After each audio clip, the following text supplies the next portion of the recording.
It's your boy, Jeff Jones. You know who it is. It's the one and only upset specialist in the house, Thomas Boykin. Yeah. Always and forever. Who? Mr. Mike Jones. This is 234 Sports Talk. Fellas, let's talk about it. Let's talk about it. Let's Let's get talk it. about it. My goodness, NBA news, the playoffs are heating up. Tonight we have Milwaukee facing elimination in Indiana.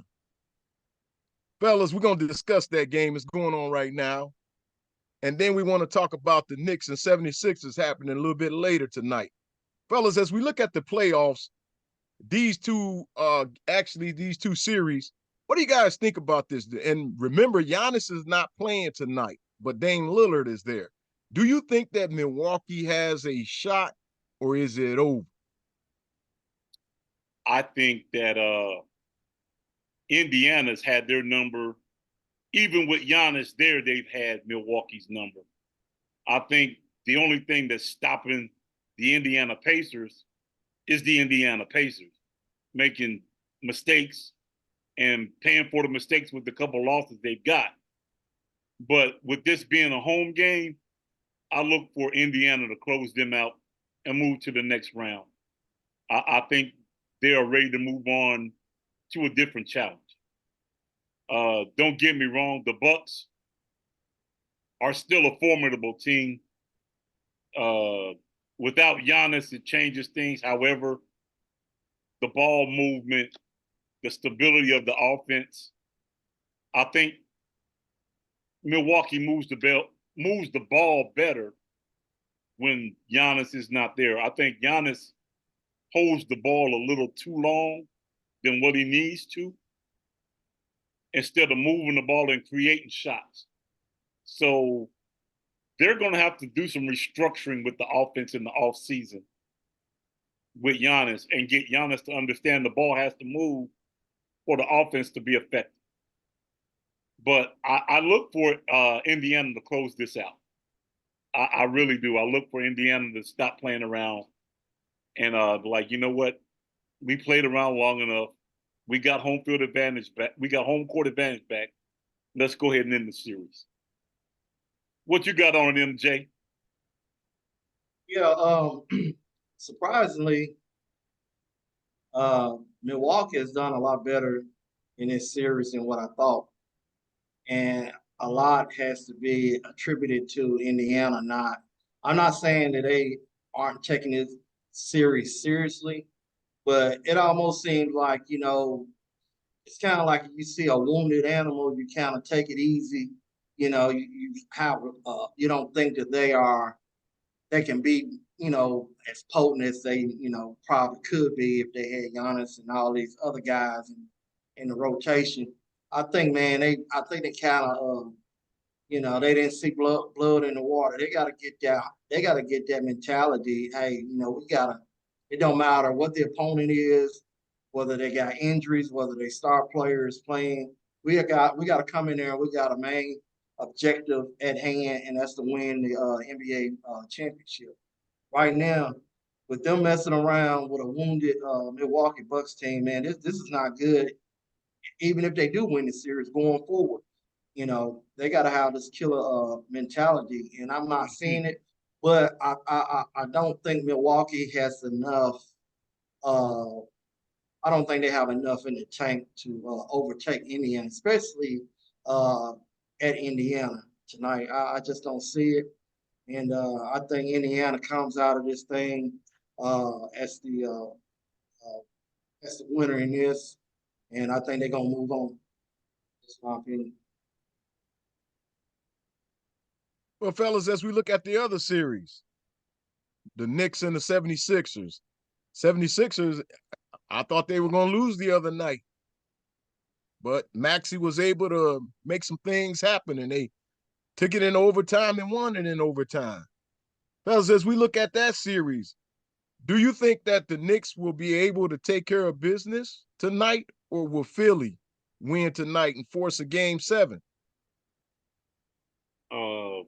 I know from previous interviews, Joel Embiid has said that the 76ers are going to win this series. Now, that being said, I don't think you're going to get a superhuman effort out of Embiid every night. He's going to give you some production. Maxey's going to give you some production. But the Knicks, Brunson creates things for his other teammates, and his other teammates seem to make big shots and timely shots. So I think that the Knicks may close this show on the road. You never know. They got enough manpower to beat Philly in Philly. I know I saw a thing on the news today, I think it was, where the 76ers bought 2,000 tickets to keep the Knicks fans from buying tickets to get into the game. So because the Knicks fans outnumbered the 76er fans the last game they had. So which is kind of interesting, which tells me if you got that much room, either y'all sleeping on your team or New York knows that they got this series in the bag.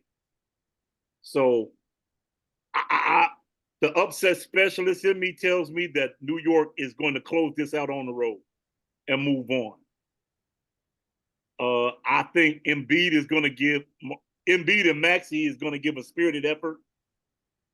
But I think that New York just smells blood in the water, and I think they're going to go ahead and eliminate Philly, regardless of what they have going on.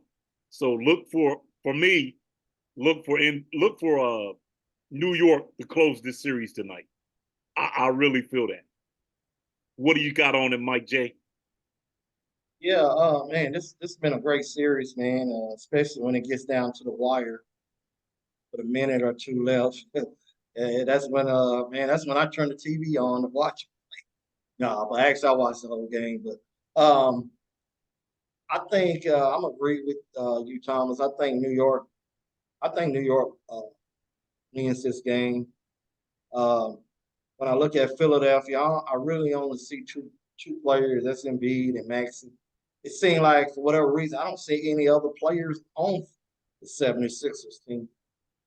But when I look at the Knicks, man, I see a collective group, man. Hard. You just name it, man. These guys, they move the ball very well, and they play very well together.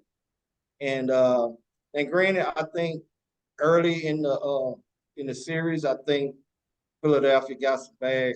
I actually didn't get some calls and got some bad calls that maybe prevented them from winning a couple of those games. But Absolutely. I just think Philly is with Embiid. I think he's a wounded animal too.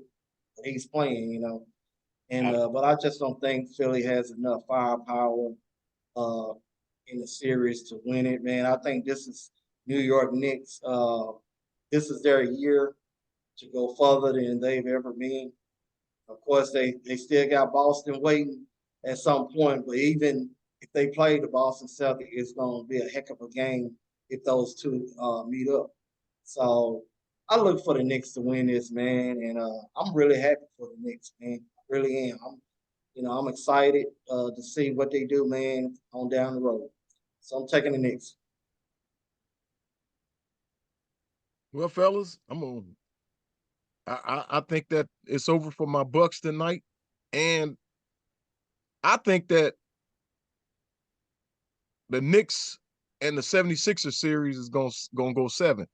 I think Philly will protect the home court tonight, and I think that the Knicks will take them back to New York and deal with them. I think it's going 7, and I got the Knicks in 7. Fellas, looking at the other games tomorrow night, you have the Magic facing elimination against the Cavaliers, and then you have the Clippers facing elimination against the Dallas Mavericks. Fellas, as we look at those games, who do you think will come out victorious in those games? I'll tell you what, that Cleveland Orlando series has been interesting. There hasn't been a blowout nowhere in that series. Every game is down to the wire. Every game is a pendulum swinging one way or the other. So it's an interesting series. Orlando has given Cleveland more than enough fight. It's a tough series to call. I think Cleveland has the potential to close them, but Orlando comes out with a whole lot of energy, and if you don't match it, you will get beat. So I think this series goes 7. I really do. I think Orlando and Cleveland go 7. It's just going to be a dogfight. Now, the Clippers and Dallas. I think this series is over for the LA Clippers. I really think this series is over. I think Luka Doncic by himself presents too many problems that they can't solve. And if you only got one superstar on the game, then PG is struggling. I mean, PG is struggling hard, even to get shots. He's struggling. Kawhi, a no-show, again, sitting on the sideline. When are you going to show up and be Kawhi Leonard that they need to get through the playoffs? Come on. Let's be realistic. James Harden is a has-been to me. He's done. You're asking a guy that he's trying to use 2005 moves in 2024. Come on, man. You can't do that no more. You throwing your hands in the air. Oh no, that's done. It's past. It's past history, dude. These cats that you playing, Luka Doncic is creating a shot any way you can create a shot. Kyrie Irving can create a shot anytime he wants to create a shot, driving to the basket or otherwise. His surrounding players understand where they need to be and what they need to do. I believe that the Dallas Mavericks close out the Clippers this game tomorrow night, and the Clippers are going to have some revamping to do in the offseason. I really think that they need to retool and revamp that squad. That's my opinion. What do you got on it, Mike J? All right, I think I'm gonna split with you on this. I think as far as Cleveland and Orlando, I think Donovan Mitchell have well of a game tomorrow.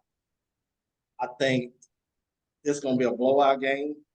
I look for Cleveland to move on to the next round.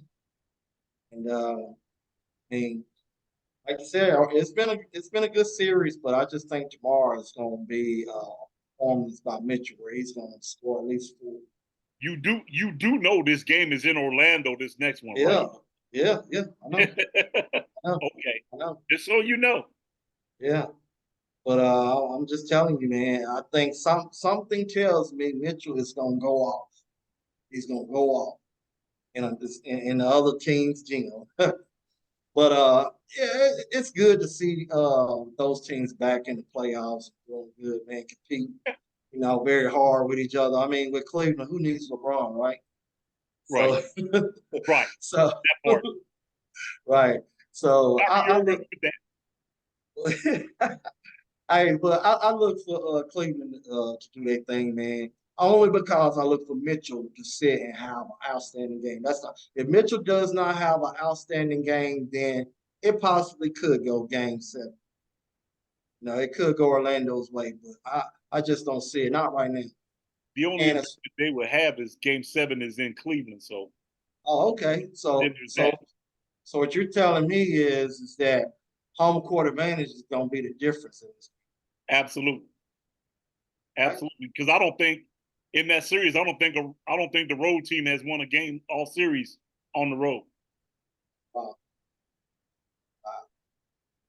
It's been home at home. Whoever's at home wins. It may well could go that way. Now, as far as Dallas and the Clippers, man, I agree with you wholeheartedly, Thomas. First, I'm gonna start with the Clippers, man. They seem like another wounded team too, man. I agree with every assessment, with every player that you talked about. I didn't like, how they got Westbrook coming off the bench. I don't. He gives that team so much energy, and so that team is just discombobulated, man. They, like I said, they got to do some stuff in the off season. PG Paul George, he can't do it all himself, man. He just can't. You know what I mean? And with Dallas, man, like you said, man, both Luka and uh Kyrie, man, they both can get the shots that they want, man. And when those two are in sync with each other, man, they is a handful, and they can score a lot of points, man. You Man, know, and so you possibly got a league MVP with Dallas, you know, and he can pad those stats tomorrow night, you know, for his award if he's gonna get it. So I look for Dallas to close this out tomorrow. yes, sir. Well, I'm gonna go with Cleveland.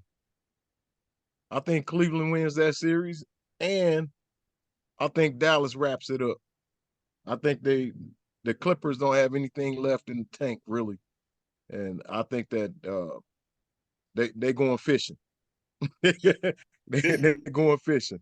this series really, the pendulum swung their favor if they got Kawhi Leonard on the floor. Without Kawhi Leonard, Paul George is struggling. He's not aggressive enough taking his shots, and he's settling too many times for jump shots versus driving. So it makes his life a little more difficult because they're gonna make his life difficult driving, and they're gonna challenge every shot that he tries to pull on jumpers. So this is one of them series they need Kawhi, and again, Kawhi is unavailable for the second year in a row. He's unavailable, so I just think you take dynamite to that squad and blow it up, and you start fresh with a new idea. Well, look, let me ask you a question. Then in that case, then do you allow James Harden just to fire away? Do you let him? Do you give him the green light? I don't bring James. Well, if you're talking about off season, I don't bring James Harden No, back. no, I'm talking about in the game tomorrow night. They're going to have to. They're going to need him to score. Yeah. Without that scoring option, they don't have another viable scoring option other than PG. I mean, dude, they're struggling to get. They went in. I watched the game last night. They were in the game until the beginning of the fourth quarter or the tail end of the third quarter. They were in the game. Then Dallas goes on this huge run and they wound up being down by like 20 going into the fourth. I'm like, dude, they're done. They're out of gas. They're done. And Luka's getting any shot he wants. I'm like, come on, dude. This you can't. And this was a home game that the Clippers played last night. This was at home. You're getting blasted at home by almost 30. Now you got to make a trip back in game 6. You got to go to Dallas. Now you really got to bring your A game to win on the road. I don't think that dog has any juice left. You know how he ain't got no bite left, huh? Nah, he gumming real hard at the bone. He ain't biting. He gumming real hard. So I just think it's done for them. I think the Mavericks have their number. The Mavericks are just gonna mold him over and get it over with, put them out their misery, and let them think about offseason what they're gonna do offseason, the moves that they're gonna make, who they're gonna keep, who they're gonna let go of, what they're gonna look for in the draft. That's my only thought. I just the Clippers are just too teeter-tottery, and the guys that they need to show up aren't showing up. So you got to do something. You got to change the MO. If you're going to change the culture, you got to do something that's opposite the definition of insanity. Doing the same thing over and over, expecting a different result. You got to change the equation to get a different result. That's how I see the Clippers. They're banging their heads. Well, we can do this. No, it's not working, dude. It's not. You got to do something different. Well, fellas, let me ask you a question. with LeBron and his Lakers now out of the playoffs, what do you think he'll do in the future? You think he's coming back for another season? And if he does come back, will it be with LA, the Lakers? I'm going you LeBron is another topic, bro. That's just to me, that's just for me, that's another topic. LeBron is, don't get me wrong, great basketball player. He owns a lot of records, if not the premier key records other than rebounding, but great guy, great basketball mind, great basketball IQ. Howsoever, as a GOAT, nah. I think he needs to go ahead and shut it down. He's going through right now, he's going through the phase Kobe's went through, going through nick-nagging injuries, complaining about nick-nagging injuries, taking workload days off. Because I'm 39, I'm almost 40. Dude, you knew that coming into the season. It's an 82-game season. You knew this going in. So why complain about something that you already know going in? All the great ones did it. Dr. J did it. He knew it was 82 games. Dr. J still played. Larry Bird did it as long as his back still hung out. He did it. Kobe Bryant played 20 years. He did it and played with a lot more nagging injuries than what you had. So you telling me that you can't suck up minor injuries to play and move your team forward? I got an issue with that. But it's not for me to say. So that being said, I don't think LeBron's going to be a Laker next year. I think he's going to find somewhere else to go. I look for him to make a couple calls up to the Bay Area up in Sacramento and play along with Steph Curry, possibly, and try to get Steph and them back on the map and back relevant. But it's not going to be enough. That's just me. I'm starting to sound like Stephen A. Smith. What? Lord. Don't.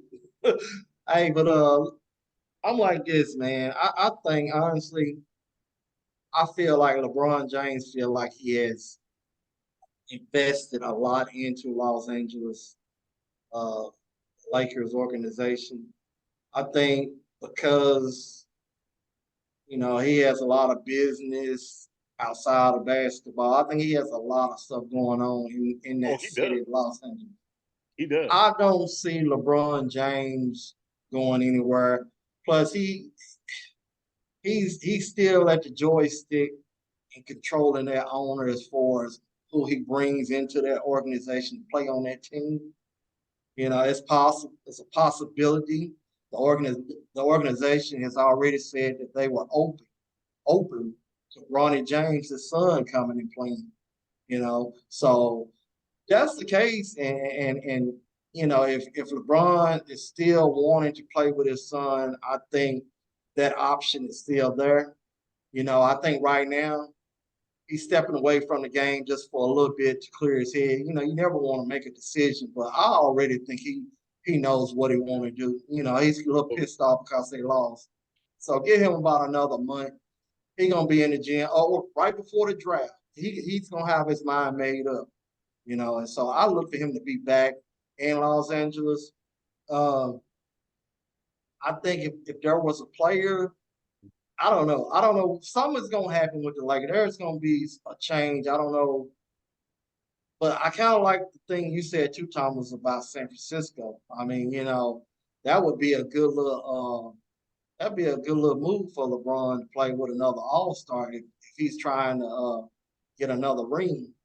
Now that definitely, especially just right up the street. So, but I honestly believe he will be a Laker again, and and Lakers will be who they are again this time next year. Gone fish. Geriatric crew, as always. Because well, fellas, we let go of young talent. We don't know how to keep young talent. We let it go and bring in old parts. But it's okay. That's what we do. So with that said, okay, I think they fairly young. I mean, they got some older players.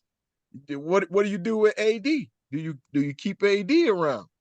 I keep AD. if you look at the team when they play, if you pay attention to the Lakers when LeBron James is out of the game, the ball movement is much crisper. AD touches the ball more. They play through AD, and everybody still gets touches, and everybody scores the ball. There's not one guy standing on top of the key talking about banging the ball, talking about running the set and banging the ball standing still. No, that's not how you win basketball games. Basketball games are won with ball movement and people movement, not one person holding the ball and directing traffic. It just don't work that way. So Yeah, for me, I agree. I agree. I mean, cut you off, Tom, but I agree. AD, I don't move AD. I don't move him at all. And I agree when LeBron is not in that ball game, even with the other guys in the rotation, they play so much different. They play so much different. I don't know if they're scared of LeBron or what the deal is, But sometimes I don't know if you gotta have another vocal leader, and that's the only thing I don't like about Anthony Davis. He needs to be a little more vocal and say, look, I'm running this show now. You know what I'm saying? You're gonna be my sidekick, LeBron James. You know what I'm saying? You gotta have somebody that holds another player accountable. And I don't think AD is that vocal. He's not a vocal leader. But I think when LeBron is not on that court, then I think he will see that, hey, this is my team, and that team will flourish a whole lot better. People probably gonna say, man, how you expect the Lakers not to flourish better with LeBron? I just think they will get another piece to replace LeBron, but you keep 80 until LeBron eventually leaves. You still got you a major go-to guy. Yep, absolutely. Sounds good. Sounds good, fellas. We'll see what happens. He's got plenty of time to think it over. He got all summer. Yeah, all summer. Fellas, ready for some boxing this Saturday. Undisputed super middleweight title fight between Canelo Alvarez and Jaime or Jaime Munguia. It's going down. Munguia. It's going down Saturday, Cinco de Mayo. Fellas, as you look at this fight, do you think that this young fighter will take care of Canelo? And let's talk about the tail of the tape. Canelo's 33. Munguia is 27. The height, Canelo, 5'8". Munguia, 6 feet. The tail of the tape, Alvarez, 70.5-inch reach to Munguia's 72. And Alvarez's record, 62-2. And Munguia is 43-0. 43-0 with 34 KOs. Canelo is 60-2 with 39 KOs. Fellas, as you look at these two fighters, what do you think will happen? Do you think Canelo will defend his titles against this young up-and-coming fighter? Or do you think that it's over for Canelo and we see the beginning of a new era in boxing at the 168? I'll tell you this. If Munguia comes in and execute a game plan using his tactics and his reach, Canelo's in trouble. Canelo is going to have a problem. A 2-inch reach advantage is a lot. That's a lot. That means when you come in, I can stand 2 inches away. I can use my reach and keep you way out here with 2 inches. You come in, bow, you catching a jab. You come in, pow, catching a jab.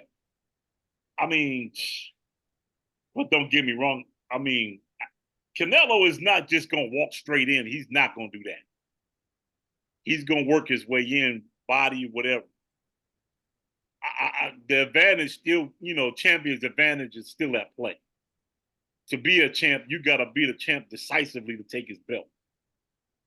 Knock him out or beat him decisively. I look for this to go the distance. the upset specialist in me is gonna call this. I think Canelo loses this fight. I think youth, speed, and reach will catch up with him. I just believe that. I think if these coaches come in with a game plan like that, I think the game plan is a flawless game plan to beat Canelo. I just think that he's got, in my mindset and what I'm thinking, he has the tool set to beat him. It's just a matter of going out and execute. He's gonna have to go out and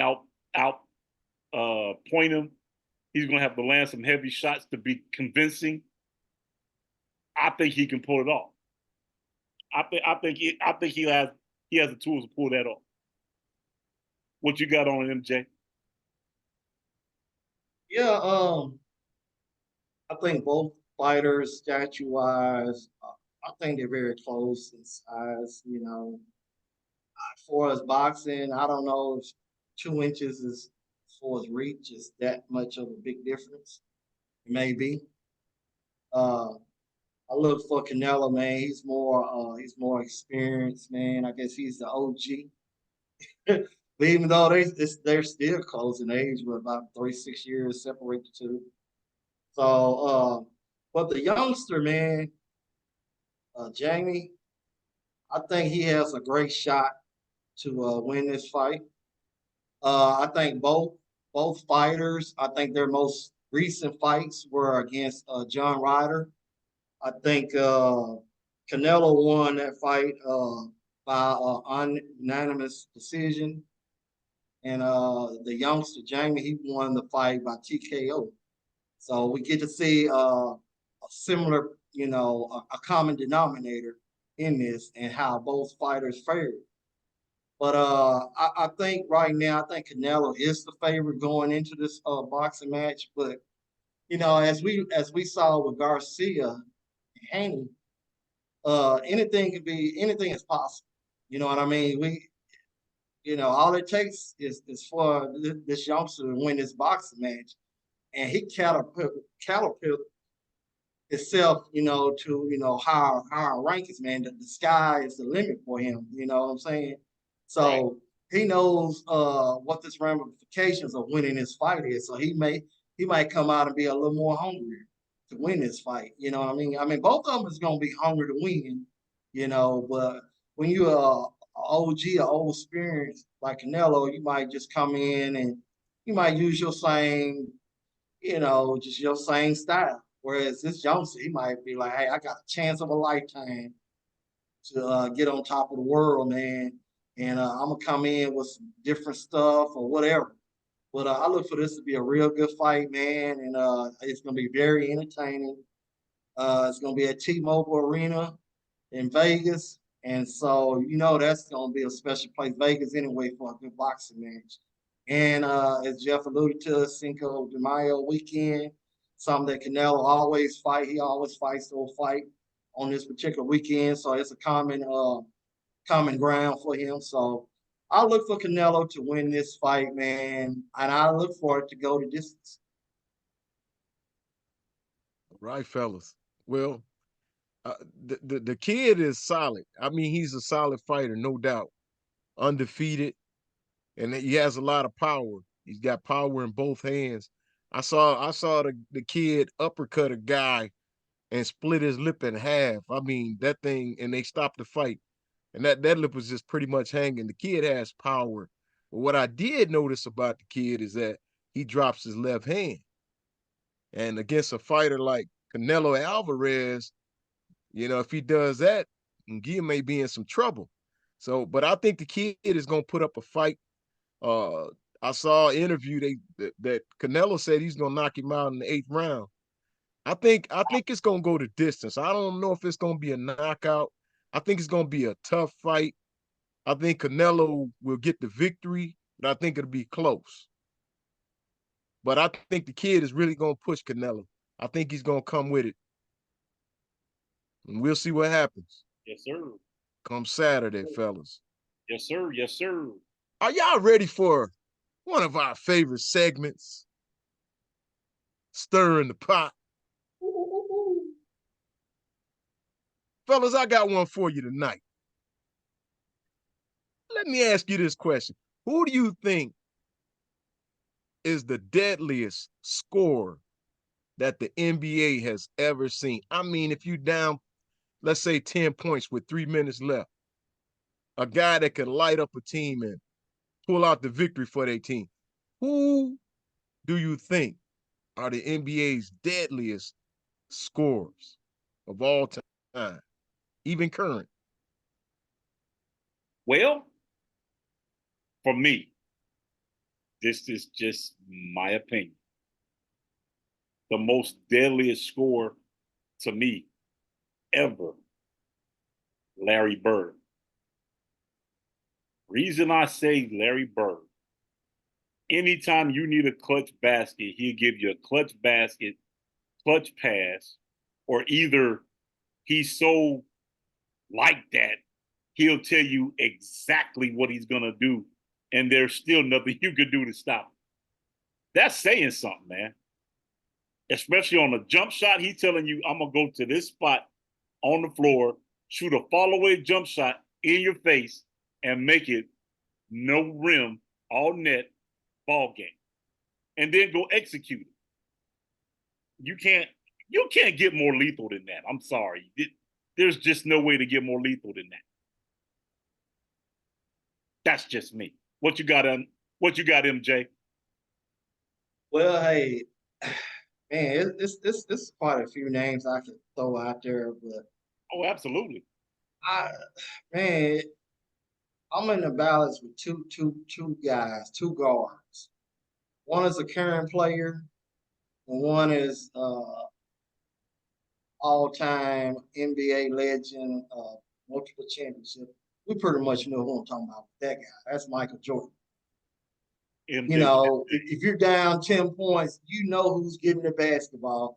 Whoever's guarding that guy, you already got fear in your heart because you know he's going to either go to the bucket and I'm going to have to foul him, but he's going to score. You know he's going to score. I've seen him score the last 10, 15 buckets. But there's another guy, man, that I'm leaning to, and I think I'm going to go this route with him. Steph Curry, man.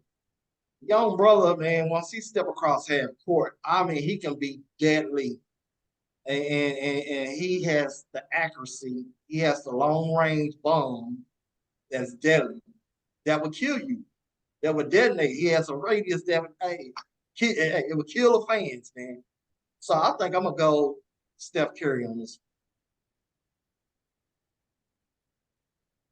That's what's up. Yeah. I like it. Mr. Boykin. Yes, sir. I'm going to throw in the name.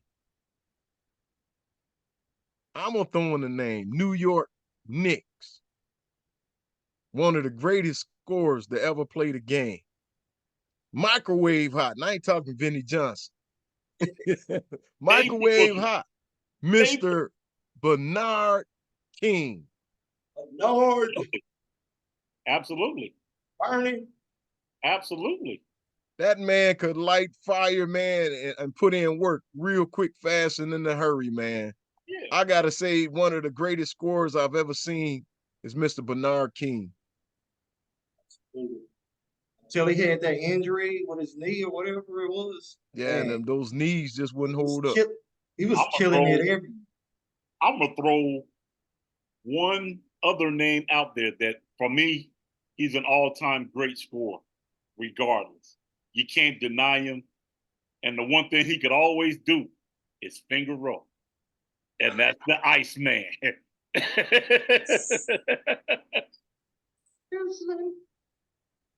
George Gervin was a prolific scorer. And he could get a shot off most any way you want to get a shot off. So that's another one of the great ones that I can call out. I'll say Iceman right behind that. I'm going to throw out a name. Guys know he's an old head. Mr. Dale Ellis. Oh, yes, sir. he Oh could get yes, hot. sir. He could change the game, man. Yes, sir. Yes, sir. Yes, sir. Absolutely. Definitely Absolutely. deadly. Let me throw another name in the mix, fellas. Talk to him. Get more current. Kevin Durant. Yes, sir. He makes life a lot Kevin easier. Durant. He makes scoring look a whole lot easier. It just to him, it just looks. He just makes it look easy. His stroke is just no effort in it. It's like, wow, come on, dude. That's a good one. He's a good one. I'm gonna go Well, one back. fellas, I'm gonna go one more in the '80s, and a name you don't hear that often, but could score baskets in bunches and in a hurry. That is Mr. Reggie Lewis from the Boston Celtics. oh yes, sir. Yes, sir. Yes, sir. The kid was a scorer. All Definitely. day, every day. I'm gonna go current, and the guy he's on the court tonight. I mean, he's getting blowed out tonight, but it's a Damian Lillard. Dame Lillard is another one. Definitely. Dame Lillard. We Yes, watched the sir. guy. We watched the guy last night. I keep giving him his props. I think he might have a shot at winning MVP. That's Mr. Luka Doncic. Another one. Fellas, let me throw another name in the mix. Current. Gotta stick with the New York theme. Mr. Brunson. Yes, sir. Mr. Brunson can light them up like candles. Big buckets. Big buckets. And I got one more for you fellas. Mm. Mr. Tracy McGrady. Yep. Yep. Yep. Hey, let me. Go ahead, Mike J. Go ahead. I'm gonna throw my last player in this pot. He was also a former Knicks, but Uh-oh. he was originally a Nugget. Mr. Okay. Carmelo Anthony. Ooh. Carmelo. Yes, sir.